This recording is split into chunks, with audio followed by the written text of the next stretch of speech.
Assalamualaikum warahmatullahi wabarakatuh. Perkenalkan, nama saya Nurbaitina Azizah. Di sini saya ingin menjelaskan tentang pengelolaan perbekalan farmasi di instalasi farmasi rumah sakit.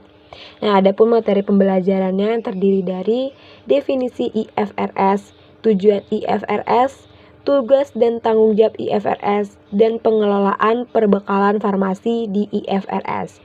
Nah, IFRS sendiri itu adalah singkatan dari instalasi farmasi rumah sakit. Oke, yang pertama ada definisi rumah sakit dan IFRS yang terdiri menjadi dua bagian. Yang pertama ada definisi rumah sakit secara umum dan definisi instalasi farmasi rumah sakit. Yang secara umum adalah rumah sakit adalah suatu organisasi yang kompleks, menggunakan gabungan alat ilmiah khusus dan rumit dan difungsikan oleh berbagai kesatuan personel terlatih dan terdidik dalam menghadapi dan menanggapi masalah medik modern yang semua terkait bersama-sama dalam maksud yang sama dan pemulihan dan pemeliharaan kesehatan yang baik. Yang kedua, ada definisi instalasi farmasi rumah sakit itu dapat mendefinisikan sebagai suatu departemen atau unit atau bagian di suatu rumah sakit di bawah pimpinan seorang apoteker, dibantu oleh beberapa orang apoteker yang memenuhi masyarakat peraturan perundang-undangan yang berlaku dan kompeten secara profesional.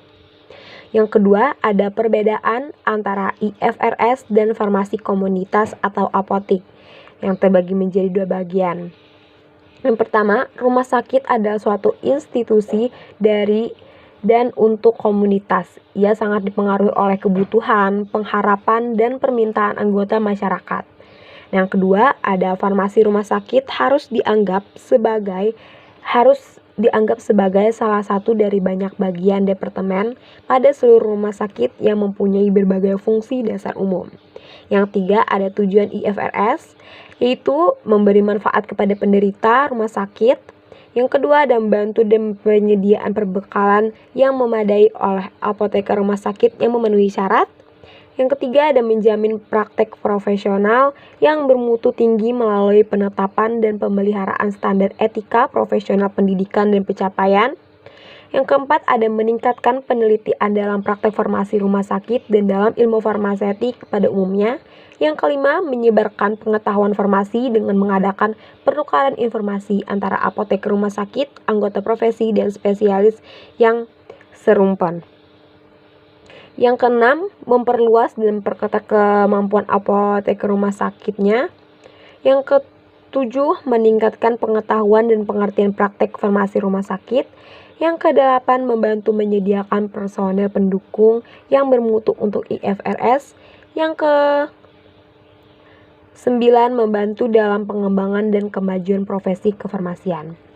Yang keempat, ada tugas dan tanggung jawab IFRS. Itu tugas utamanya IFRS adalah pengelolaan mulai dari perencanaan, pengadaan, penyampaian, penyiapan, peracikan, pelayanan langsung kepada penderita, sampai pengendalian semua perbekalan kesehatan yang beredar digunakan dalam rumah sakit penderita rawat tinggi.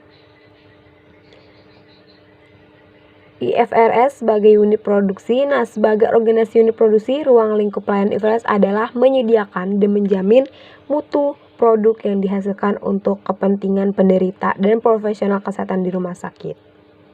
Oke, ini penjelasan dari saya. Sekian, terima kasih.